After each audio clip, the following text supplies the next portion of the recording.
MetLife 體育場世界杯決賽 ，Emi Martinez 一次又一次地從門線上飛起來，把西班牙的射門一次又一次擋在門外。整整90分鐘，他一個人撲了9球，這是世界杯決賽史上單場最多撲救的紀錄。而在他身後，阿根廷全隊常規時間內連一次射正都沒有。換句話說，整個晚上，阿根廷唯一還站着的人是那個守門的。可是足球最殘忍的地方就在這裡，你可以是全場最好的一個，然後還是輸。延長賽第106分鐘 ，Ferran Torres 一擊1-0。中場哨響，那個撲了11球，幾乎憑一己之力把比賽拖進延長的男人跪在草皮上。當天晚上，他寫下一句話：也許是該退到一旁的時候了。這個人叫 Emiliano Martinez。過去5年，他是阿根廷史上最成功的門將之一，2座美洲杯，1座世界杯，連續2年全世界最佳門將。他也是全世界最招人厭的球員之一，挑釁、心理戰，拿着獎杯做出不堪入目的動作，被對手的球迷從頭噓到尾。英雄還是惡棍？在阿根廷，他是不容置疑的英雄。一旦離開阿根廷，他又成了人人想扳倒的惡棍。而這2個截然相反的答案，說的其實是同一個人。但今天這支影片真正想問的不是這個，真正的問題是，這個扛着一整個國家的人，你知道嗎？他曾經整整10年是一個沒有人要的門將。10年裡，他被丟來丟去，在英格蘭第4級聯賽的爛泥地上撲球，坐在板凳上看別人上場，所有人都覺得他大概就這樣了。那面後來擋下全世界的牆，差一點根本沒有機會被砌起來。這是一個關於大器晚成最極端也最不可思議的版本。這是 Emi Martinez 的故事。故事的起點在阿根廷一座靠海的城市 Mar del Plata。Martinez 出生在一個很典型的工人家庭，父親在一家漁業公司上班，母親在工地打掃，家裡沒什麼錢。錢這個字是他童年最真實的背景音。他從小守門，天賦很快就藏不住。問題是，他的城市離首都布宜諾斯艾利斯太遠，往返訓練的車錢這個家付不起。於是他們做了一個殘忍的決定，讓還是小孩的他一個人搬去首都，加入獨立隊的青訓。父母1個月只能見到他2次。那個在陌生城市裡想家的男孩，隊友給他取了個綽號叫迪布，來自一部阿根廷卡通。這個綽號會跟他一輩子。2010年，一支歐洲豪門把他挑走了，英格蘭的兵工廠。17歲，一個阿根廷窮小子飛到倫敦，眼前好像鋪開了一條金光大道。然後這條路一走就是10年，而且幾乎哪裡都到不了。在兵工廠，門將的位置前面永遠排着別人，經驗更老的，名氣更大的，他排不上號。於是俱樂部把他一次又一次的租出去，讓他去別的地方累積經驗。先是牛津聯，他的英格蘭職業生涯第1場是在第4級聯賽，球隊0-3輸球。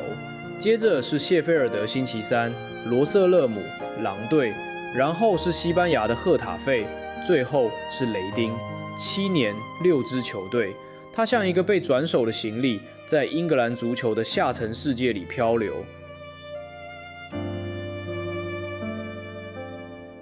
你能想象那是什麼感覺嗎？20歲被歐洲豪門相中，以為自己是天選之人，然後22歲、25歲、27歲，青春一年一年的流走。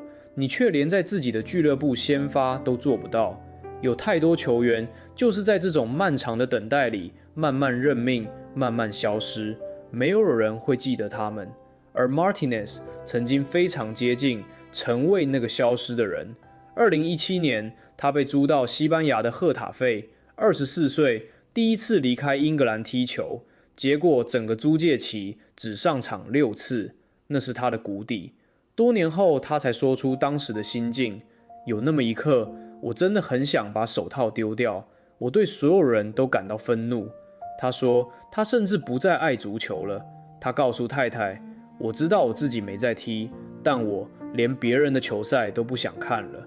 那段日子，他去找了心理師，一點一點把自己從那個泥沼裡拉出來。然後他給自己下了最後一個承諾：下一次租借雷丁會是他最後一次。如果再等不到機會，他就認了。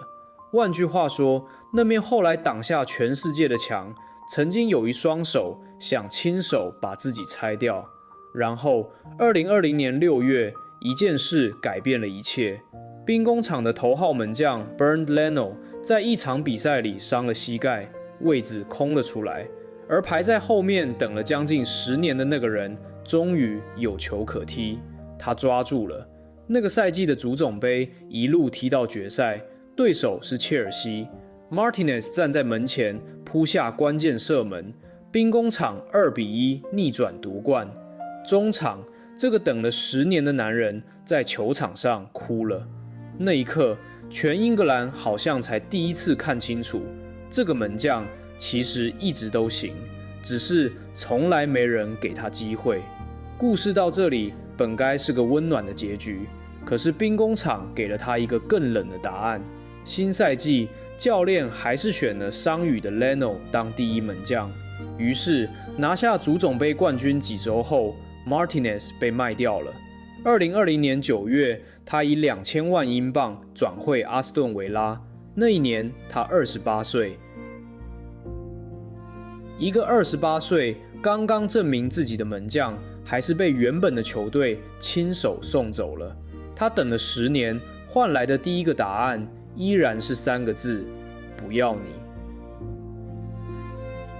但這一次離開成了他的重生。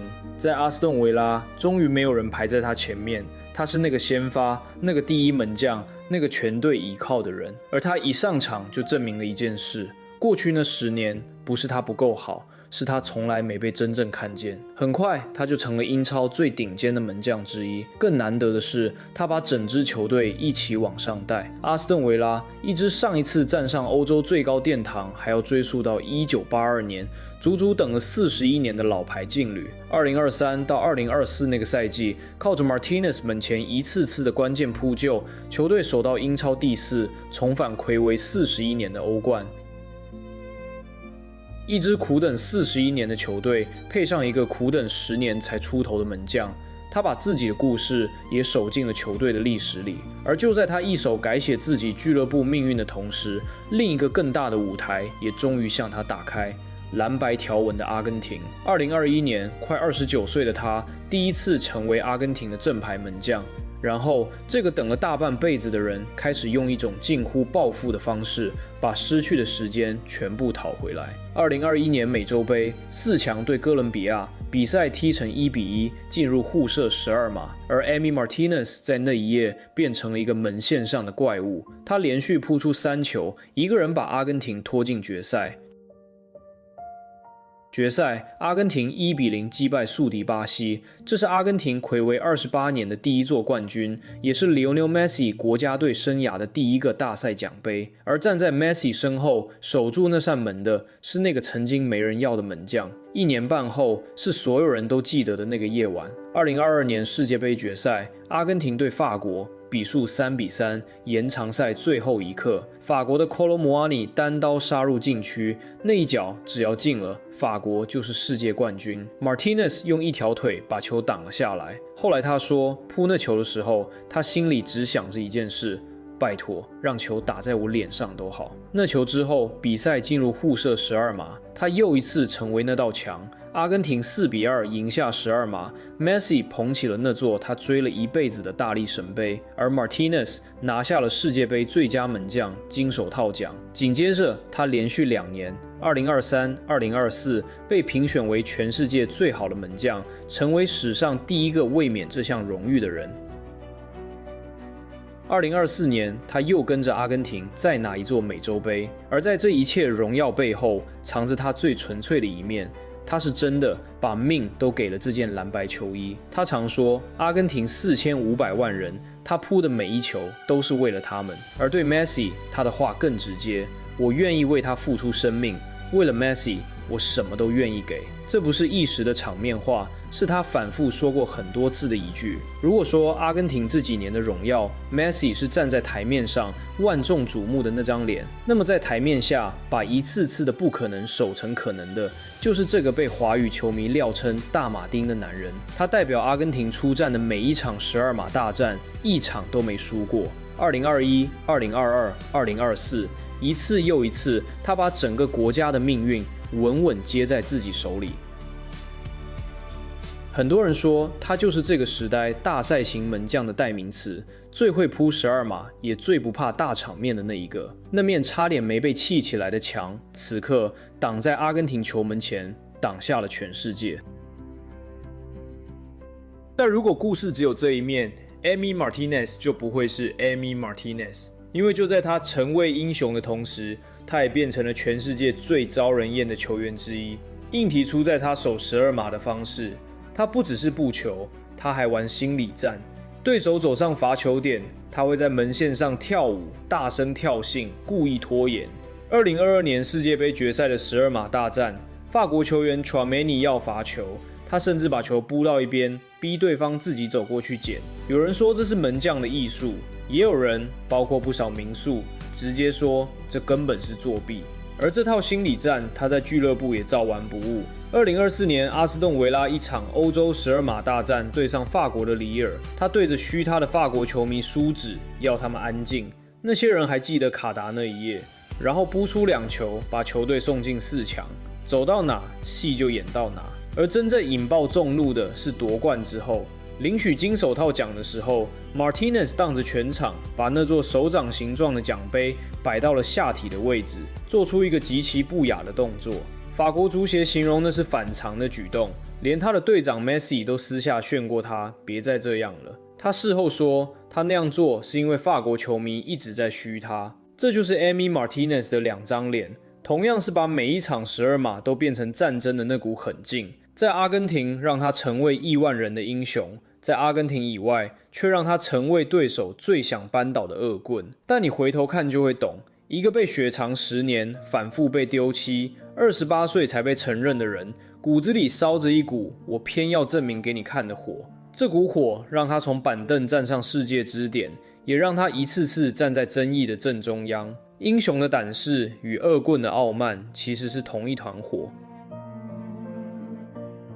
時間走到2026年，那團火開始遇上時間這個誰也打不過的對手。2025年，他連續2年的世界最佳門將被 Gianluigi Donnarumma 接了過去，他的統治第一次出現了裂縫。這一年，他33歲，門將吃經驗，但門將也怕老。所有人都在問同一個問題：那個曾經的巨強還撐得住嗎？2026年世界盃很可能是他最後一次機會。而阿根廷一路走到了決賽，對手是這屆最強的西班牙。那場決賽成了他整個生涯最沉重也最悲壯的一次證明。西班牙的攻勢像潮水一樣一波一波打過來，而阿根廷的進攻常規時間90分鐘，全隊連一次射正都交不出來。整支球隊幾乎只剩下一個人還在戰鬥，就是門前那個33歲的老門將。他撲，他擋，他一次又一次把必進球從死角裡挖出來。90分鐘裡，他一個人撲了9球，改寫了世界盃決賽的單場撲救紀錄。全場結束，這個數字是11。他用一雙手硬生生把一場一面倒的比賽拖進了延長賽。然後延長賽第106分鐘 ，Ferran Torres 攻破了他守了106分鐘的那扇門，1-0。那屆世界盃的金手套獎最後頒給了西班牙門將 Unai Simón， 那個身後有一整支冠軍球隊只丟1球的人。而撲了全隊最多球、扛了全隊最重擔子的 Martinez 兩手空空。命運像是把他整個生涯的主題濃縮進了最後這一場。你可以是全場最好的那一個，拼盡全力，然後什麼都沒得到。中場哨響 ，Emi Martinez 歸倒在 MetLife 的草皮上。那天晚上，他寫下了那段話。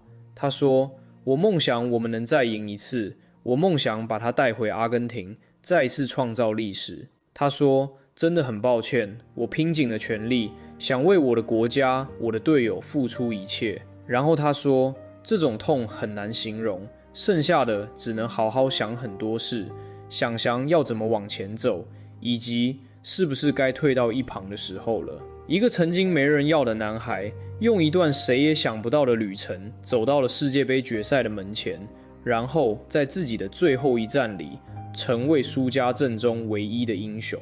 他從來不是那種天賦異稟、少年成名的天選之人，他是被丟棄的那一個，是排在最後的那一個，是等到青春快用完了，才等到一扇門的那一個。也正因為這樣，他比誰都清楚，一個機會有多珍貴，一面牆要多用力，才能立在那裡不倒。足球世界裡有一個詞叫大器晚成，但我們常常忘了，大多數所謂的大器晚成，其實只是一種安慰。絕大多數晚來的人，最後什麼也沒等到，就這樣消失了。而 Emi Martinez 是那個極其稀有的例外，他不只是晚來，他晚來還一路走到了整個世界的最頂端。所以無論他最後決定退下，還是再撐一屆，有一件事此刻已經確定，那個曾經沒人要的门將，早就親手把這4個字改寫成了另一個詞：不可取代。我是 Pitch 球場，有好的故事就會更新，在留言區告訴我你最想聽哪個球員或球隊的故事，好的主題我不會錯過。如果你對這種足球故事有興趣，歡迎訂閱與追蹤，我們下集見。